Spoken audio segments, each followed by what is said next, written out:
नमस्कार स्टूडेंट्स, एक बार फिर से आप सभी का हार्दिक स्वागत है, हार्दिक अभिनंदन है आपके पसंदीदा YouTube channel target with Balram Swami में।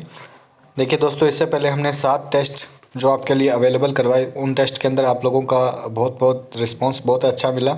इसके लिए आप सभी को शुक्रिया। और दोस्तों, आज हमारा जो टेस्ट है वो टेस्ट नंबर 8 है, बाल विकास का ही। तो आज ज़्यादा समय ना लेते हुए आज अभी इस टेस्ट की शुरुआत करते हैं। देखिए, कुछ बच्चे अगर नए जुड़े हैं तो चैनल को सब्सक्राइब कर लें, बेल आइकन को प्रेस कर लें और इस वीडियो को ज़्यादा से ज़्यादा बच्चों के साथ में शेयर करें। चलो, आज का जो पहला प्रश्न है हमारा वो देखते हैं। पहला प्रश्न है हमारा, देखिए, स्फूर्ति अवस्था कहा जाता है जिस अवस्था में बच्चे के अंदर स्फूर्ति होती है उस अवस्था को क्या कहते हैं। देखिए, स्फूर्ति की अवस्था किस अवस्था को कहा जाता है? जल्दी से इसका कमेंट बॉक्स में आंसर दीजिए, फिर हम आगे बढ़ते हैं।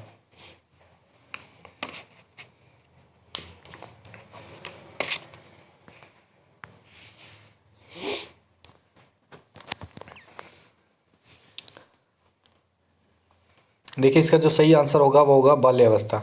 बाल्यावस्था को क्या कहा जाता है? स्फूर्ति की अवस्था कहा जाता है। उसके बाद नेक्स्ट क्वेश्चन है हमारा, गंदी अवस्था कहा जाता है। गंदी अवस्था किसे कहते हैं?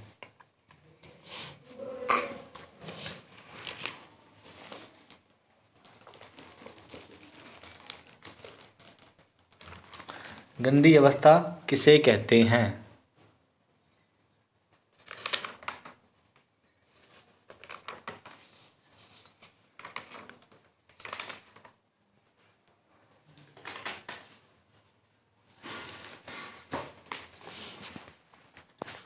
जल्दी से कमेंट करके आंसर दीजिए। देखिए, गंदी अवस्था किसे कहते हैं? गंदी अवस्था कहते हैं हम बाल्यावस्था को। ठीक है। देखिए, गंदी अवस्था के साथ साथ इस अवस्था को स्फूर्ति की अवस्था भी कहा जाता है, वो अभी हमने पढ़ा। स्फूर्ति का मतलब स्मार्ट एज की अवस्था इसे कहा जाता है। ठीक है, ठीक है। इसे टोली व समूह की अवस्था भी कहते हैं, ये भी हमें याद रखना है, टोली व समूह की अवस्था। ठीक है। इसे खेल की अवस्था भी कहा जाता है। और इस अवस्था के अंदर जो बालक है वो मूर्त चिंतन करने लगता है। ठीक है। इसके साथ साथ वो तार्किक चिंतन भी तर्क करने लगता है, तार्किक चिंतन करने लगता है। और एक समलैंगिक अवस्था, इस अवस्था में बच्चा जो है वो अपने समलिंगी आकर्षण की ओर बढ़ता है। यानी कि समान लिंग के, लड़का है तो वो लड़के के साथ में खेलना पसंद करेगा, अगर लड़की है तो वो लड़के के साथ में पसंद करेगा खेलना। ठीक है। इसके बाद जो नेक्स्ट क्वेश्चन है, देखिए हमारा, इस प्रश्न को ध्यान से पढ़ना, प्रश्न बड़ा है थोड़ा। एक कक्षा में अध्यापक बच्चों को पढ़ा रहे हैं। एक कक्षा में अध्यापक बच्चों को पढ़ा रहे हैं कि देखो बच्चों, इस अवस्था में विकास की गति मंद हो जाती है। विकास की शिथिलता बालक की मानसिक और शारीरिक शक्तियों को दृढ़ता प्रदान करती है। उसकी चंचलता कम होने लगती है तथा वह वयस्कों के समान व्यवहार करना चाहता है। यहाँ अध्यापक बच्चों को किस अवस्था के बारे में पढ़ा रहे हैं? देखिए, 3 बातें हैं इसमें। सबसे पहली तो इस अवस्था के अंदर गति क्या है? मंद हो जाती है। देखिए, शेष अवस्था में गति जो है वो बहुत ही तीव्र होती है। ठीक है। विकास की शिथिलता बालक को मानसिक और शारीरिक शक्तियों को दृढ़ता प्रदान करती है। ठीक है। और चंचलता कम होने लगती है, वयस्कों के समान व्यवहार। ये जो गुण हैं वो कौन सी अवस्था में पाए जाते हैं एक बच्चे के अंदर? तो ध्यान से देखिए, शेष अवस्था है, शेष अवस्था में बच्चे की जो गति है विकास की वो क्या है? तीव्र रहती है। तो शेष अवस्था तो नहीं हो सकती। बाल्यावस्था में मंद हो जाती है, किशोरावस्था में तेज हो जाती है, प्रौढ़ावस्था में स्थिर रहती है।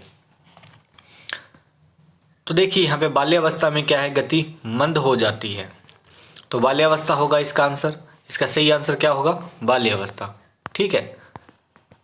क्या आंसर होगा इसका सही? बाल्यावस्था। बाल्यावस्था में क्या होता है कि बच्चे का जो विकास है वो बिल्कुल मंद हो जाता है। ठीक है। शेष अवस्था और किशोरावस्था के मुकाबले बहुत ही धीमी गति से क्या होता है? बच्चे का विकास होता है। वो क्या है? बड़ों के समान व्यवहार, अपने आप को बड़ा दिखाने की कोशिश करता है। ठीक है। एक मिथ्या परिपक्वता का काल इसे कहा जाता है। कौन सा? मिथ्या परिपक्वता का काल कहा जाता है इस बाल्यावस्था को। इसमें कहा जाता है कि परिपक्व होने का दिखावा करता है बच्चा। ठीक है। उसके बाद हम नेक्स्ट क्वेश्चन की ओर बढ़ते हैं। किस मनोवैज्ञानिक ने बाल्यावस्था को मिथ्या परिपक्वता का काल कहा है? किस मनोवैज्ञानिक ने बाल्यावस्था को मिथ्या परिपक्वता का काल कहा है? अभी मैंने आपको बताया कि मिथ्या परिपक्वता का काल किसको कहा जाता है? बाल्यावस्था को कहा जाता है। तो ये कहा किसने है? वो देखिए, स्पेयरमैन, बीने या टर्मेन? किसने कहा है मिथ्या परिपक्वता का काल? जल्दी से आंसर दीजिए। मिथ्या का मतलब होता है झूठी परिपक्वता दिखाने की कोशिश करता है बालक। क्या आंसर होगा? जल्दी से कमेंट बॉक्स में आंसर दीजिए।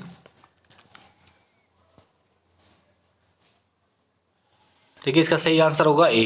रोस ने कहा था कि बाल्यावस्था छदम, बाल्यावस्था क्या है? छदम, मिथ्या और झूठी परिपक्वता का काल है। ये बात किसने कही थी? रोस ने कही थी। ठीक है, उसके बाद नेक्स्ट क्वेश्चन है हमारा, बाल्यावस्था के संबंध में सही कथन कौन सा है? बाल्यावस्था के संबंध में सही कथन कौन सा है? तो देखिए बालक में जिज्ञासा प्रवृत्ति अधिक होती है। बाल्यावस्था के अंदर पहली बात तो ये है कि बालक में जिज्ञासा प्रवृत्ति क्या होती है? अधिक होती है, जानने की इच्छा ज़्यादा होती है। बालक में आत्मनिर्भरता की भावना विकसित हो जाती है। बालक रचनात्मक कार्यों में रुचि लेने लगता है। ये सब बातें बाल्यावस्था में के संबंध में इनमें से कौन सी बात है जो सत्य है या उपयुक्त सभी होगा इसका? जल्दी से इसके कमेंट बॉक्स में आंसर दीजिए, फिर हम आगे बढ़ेंगे।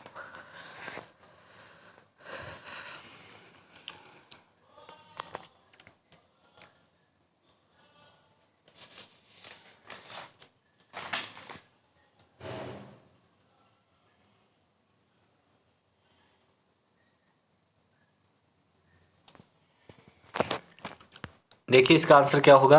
बालक में जिज्ञासा प्रवृत्ति अधिक होती है। बालक में जिज्ञासा, बाल्यावस्था के अंदर बच्चे की क्या है? जिज्ञासा बढ़ जाती है बहुत ज़्यादा। उसमें नई नई चीज़ों को जानने की इच्छा जागृत होती है। वो छोटी छोटी घटनाओं के बारे में पूछने लगता है कि ये कैसे होगा, ये क्यों होगा। ठीक है, क्योंकि कहा जाता है कि जब बाल्यावस्था के 8वें वर्ष में जब बालक पहुंचता है तो वो क्या है, वो किसी भी चीज़ को सुनकर उसका अर्थ जानने की कोशिश करता है, उसके बारे में प्रश्न पूछता है, उसके बारे में वर्णन करने लगता है, यानी कि उसमें जिज्ञासा बहुत ज़्यादा है। पहली बात तो सत्य है। बालक में आत्मनिर्भरता की भावना विकसित हो जाती है। क्या होता है इस अवस्था के अंदर? बालक जो है वो आत्मनिर्भर हो बनने की कोशिश करता है, या आत्मनिर्भरता उसमें पाई जाती है। खुद काम अपने स्वयं करने की कोशिश करता है। किसी को काम करते हुए देखकर वो काम वो खुद करने की कोशिश करता है। यानी इसे हम ये भी कह सकते हैं कि मिथ्या परिपक्वता, झूठी परिपक्वता दिखाने की भी कोशिश करता है। मतलब कहने का ये मतलब, तात्पर्य ये है कि इसमें आत्मनिर्भरता आने लग जाती है।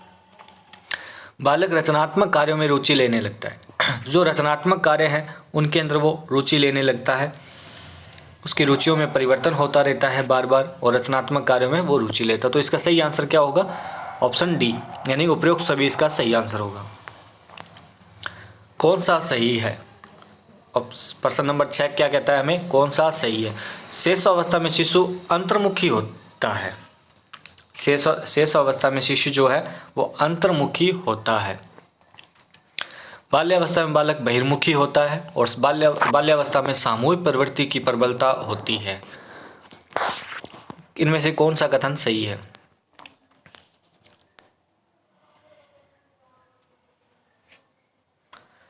जल्दी से कमेंट में आंसर दीजिए।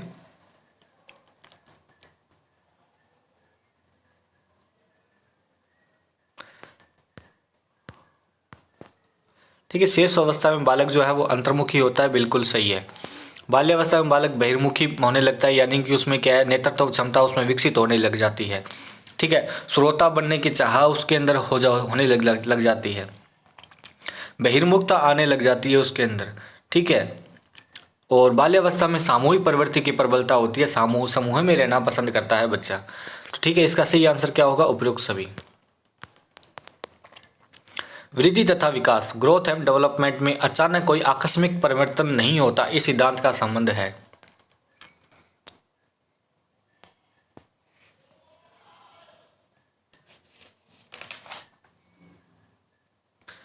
वृद्धि तथा विकास में अचानक कोई आकस्मिक परिवर्तन नहीं होता, इस सिद्धांत का संबंध है व्यक्तिगतता के सिद्धांत से, निरंतरता के सिद्धांत से, परिमार्जिता के सिद्धांत से, समन्वयन के सिद्धांत से। क्या इसका आंसर होगा? जल्दी से कमेंट में आंसर दीजिए।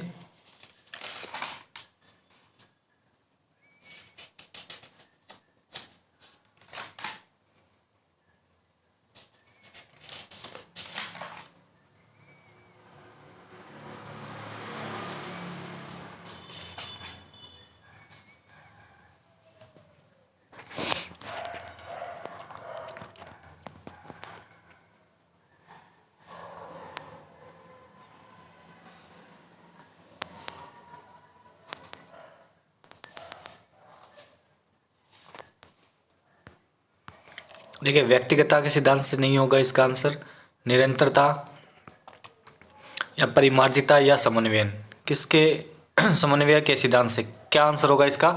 इसका सही आंसर होगा निरंतरता के सिद्धांत। वृद्धि और विकास क्या है? निरंतर होते हैं, उसमें अचानक परिवर्तन नहीं होते हैं, ये बात हमें याद रखनी है। कौन सा सिद्धांत यह बताता है कि भिन्न भिन्न व्यक्तियों के विकास की गति एवं दिशा भिन्न भिन्न होती है? भिन्न भिन्न व्यक्तियों के विकास की गति एवं दिशा भिन्न भिन्न होती है, इसका आंसर क्या होगा? ऑप्शन ए परिमार्जिता का सिद्धांत, समान प्रतिमान का सिद्धांत, व्यक्तिगतता का सिद्धांत या वंशानुक्रम का सिद्धांत।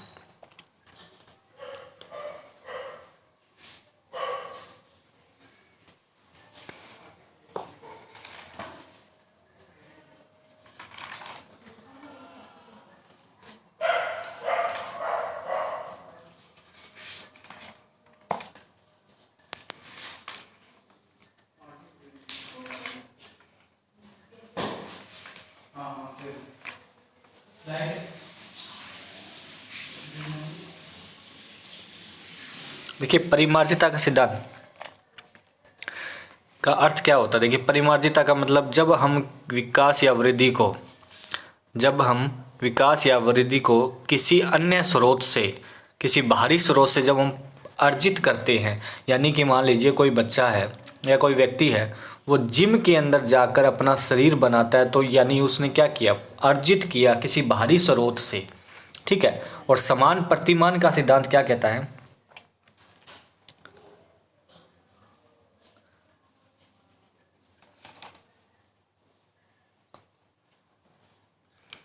ठीक है।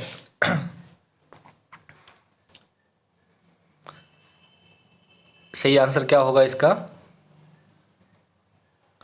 इसमें क्या कह रहा है कि भिन्न भिन्न व्यक्तियों के विकास की गति एवं दिशा भिन्न भिन्न होती है। देखिए इसका सही आंसर क्या होगा? ऑप्शन सी व्यक्तिगतता का सिद्धांत। व्यक्तिगत के यानी कि हर व्यक्ति क्या एक दूसरे से क्या होता है? भिन्न होता है। सभी व्यक्तियों का विकास क्या होता है? अपने अपने अनुसार होता है, उसके वातावरण के अनुसार ही उसका विकास होगा। यानी कोई बच्चा है जो जल्दी विकसित होता है, कुछ बच्चे हैं वो धीरे धीरे विकसित होते हैं। किशोरावस्था में भी उनमें अंदर बाल्यावस्था के लक्षण उनमें दिखाई देने लग जाते हैं। कई बच्चे होते हैं जो बाल्यावस्था में उनमें किशोरावस्था के लक्षण दिखाई दें, यानी कि उनमें विकास की गति सबकी क्या होती है? अलग अलग होती है। उसके बाद समान प्रजाति के विकास के प्रतिमानों में समानता पाई जाती है, इस सिद्धांत का संबंध किस सिद्धांत से है? समान प्रजाति के विकास के प्रतिमानों में समानता पाई जाती है, इस सिद्धांत का संबंध किस सिद्धांत से? देखिए ऑप्शन है क्या? समान प्रतिमान का सिद्धांत, समन्वयन का सिद्धांत या चक्राकार प्रकृति का सिद्धांत या उपरोक्त सभी। क्या आंसर होगा इसका?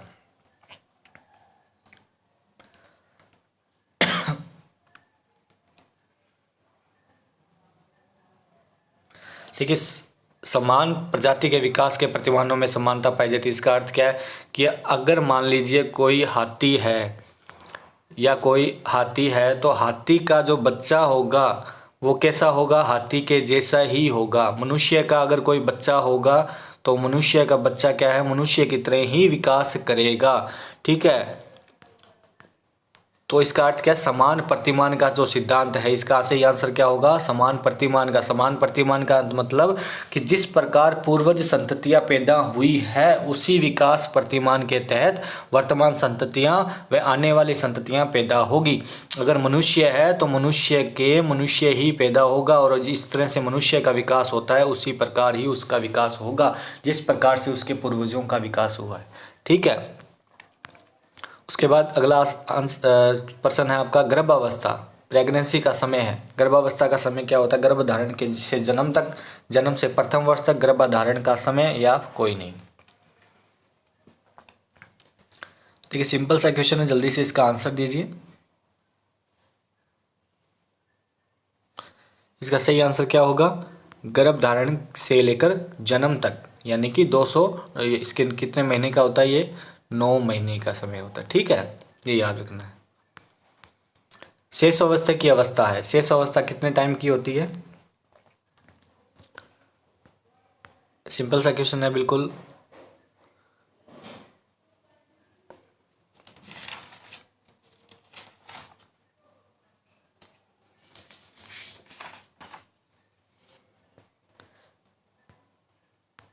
जन्म से लेकर 5 वर्ष तक। शेष अवस्था का जन्म काल क्या होता है? जन्म से लेकर 5 वर्ष तक। ठीक है, उसके बाद जो नेक्स्ट क्वेश्चन है हमारा बाल्यावस्था है। बाल्यावस्था का कालक्रम क्या होता है? कब तक होती है बाल्यावस्था?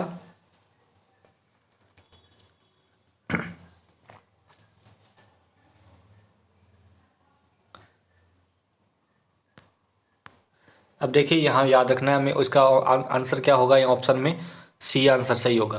अब हमें याद रखना है कि बाल्यावस्था जो होती है वो 5 या 6 वर्ष से लेकर 12 या 13 वर्ष तक होते हैं। तो ऑप्शन के अंदर 5 से 12 भी दिया हो सकता है, 5 से 13 भी दिया हो सकता है, 6 से 12 भी दिया हो सकता है। तो हमें याद रखना है कि 5 से 6 से लेकर 12 से 13 वर्ष तक ये इस बाल्यावस्था का कालक्रम होता है। किशोरावस्था का काल होता है।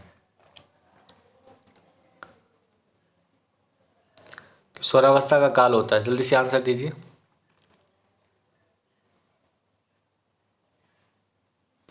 देखिए 13 से 18 वर्ष तक होता है, 13 से 18 वर्ष। अभी हमें दोबारा से रिपीट कर देते हैं कि शेष अवस्था का कालक्रम क्या होता है? जन्म से लेकर 5 वर्ष तक। ठीक है, फिर 6 से लेकर 12 वर्ष तक कौन सी? बाल्यावस्था। और फिर 13 से लेकर 18 वर्ष तक कौन सी? किशोरावस्था होती है। ठीक है, ये बात हमें, उसके बाद में प्रौढ़ावस्था की शुरुआत होती है। किस अवस्था को मानव जीवन का आधार माना जाता है? किस अवस्था को मानव जीवन का आधार माना जाता है? देखिए जीवन का आधार, जीवन की आधारशिला, भावी जीवन की आधारशिला भी जिसे हम कहते हैं।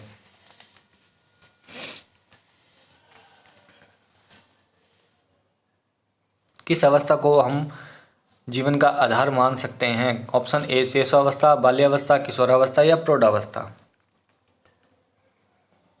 जल्दी से कमेंट में आंसर दीजिए।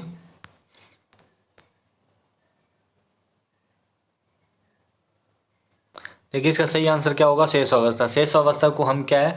जीवन की आधारशिला भी कहते हैं, भावी जीवन की आधारशिला, संस्कारों के निर्माण की अवस्था भी हम किसे कहते हैं। ठीक है, ये बात हमें, जीवन का महत्वपूर्ण काल इसे माना जाता है। मानव जीवन ह्यूमन डेवलपमेंट में सबसे अधिक शरीर तथा मस्तिष्क ग्रहणशील किस अवस्था में रहते हैं? कौन सी अवस्था है जिसके अंदर मस्तिष्क जो है वो अत्यधिक ग्रहणशील रहता है? जल्दी से कमेंट में आंसर दीजिए।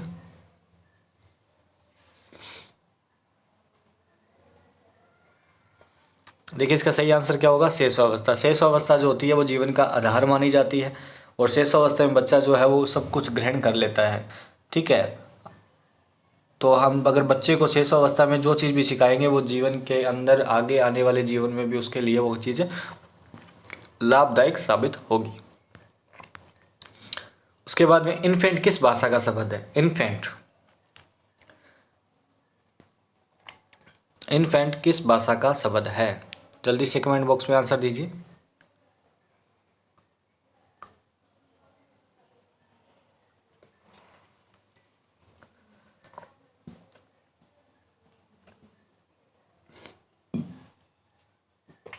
देखिए लैटिन भाषा का शब्द है इन्फेंट। ठीक है, पूर्व बाल्यकाल अवस्था है।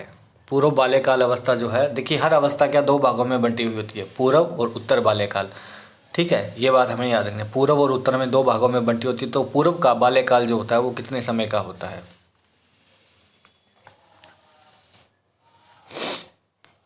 जल्दी से आंसर दीजिए। 3 से 4 वर्ष, 4 से 6, 5 से 6 या 3 से 6।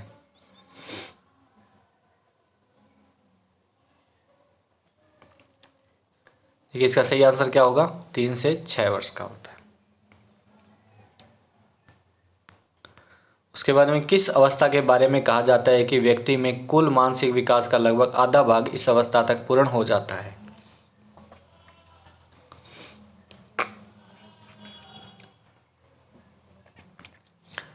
बाल्यावस्था, शेषावस्था, प्रौढ़ावस्था या किशोरावस्था? जल्दी से आंसर दीजिए।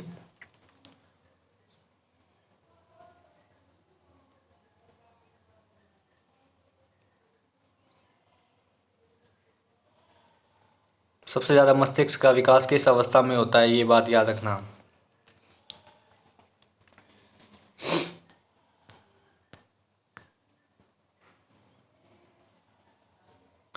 देखिए इसका आंसर क्या होगा? शेष अवस्था। देखिए गुड एनफ ने क्या कहा था? गुड एफ जो मनोवैज्ञानिक थे, उन्होंने क्या कहा था कि व्यक्ति का मानसिक विकास जितना होना होता है उसका आधा 3 वर्ष में हो जाता है। ठीक है, और इसका मतलब क्या हुआ कि ये किस अवस्था के अंदर कहा था, शेष अवस्था में के लिए कहा था गुड एनफ ने। ठीक है, तो याद रखना। उसके बाद सीखने की गति अत्यंत तीव्र किस अवस्था में होती है? सीखने की गति अत्यंत तीव्र जो होती है वो किस अवस्था के अंदर होती है? बाल्यावस्था, किशोरावस्था, प्रौढ़ावस्था या शेषावस्था?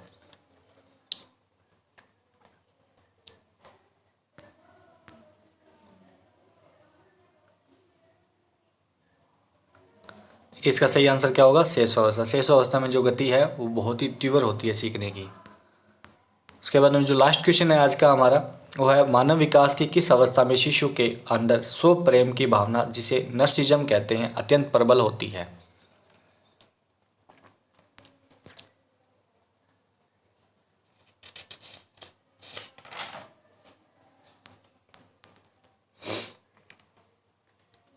देखिए इसका सही आंसर क्या होगा?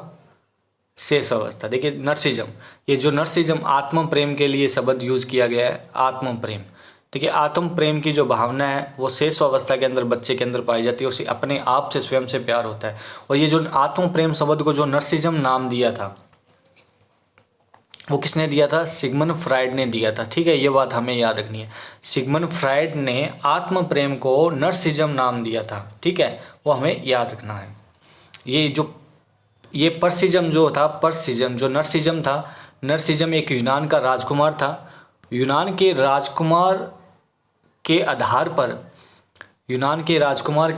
पर उसके उसी के नाम के आधार पर सिगमंड फ्राइड ने इस आत्म प्रेम को नर्सिज्म नाम दिया। तो आज का टेस्ट हमारा यहीं ख़त्म होता है दोस्तों। अगले टेस्ट के अंदर हम कुछ नए प्रश्नों के साथ मिलेंगे। तब तक के लिए आप सभी का बहुत बहुत धन्यवाद। अगर चैनल को सब्सक्राइब नहीं किया तो चैनल को सब्सक्राइब कर लीजिए, बेल आइकन को प्रेस कर दीजिए, वीडियो को लाइक कीजिए, कमेंट कीजिए। और तब तक के लिए आप सभी का बहुत बहुत धन्यवाद।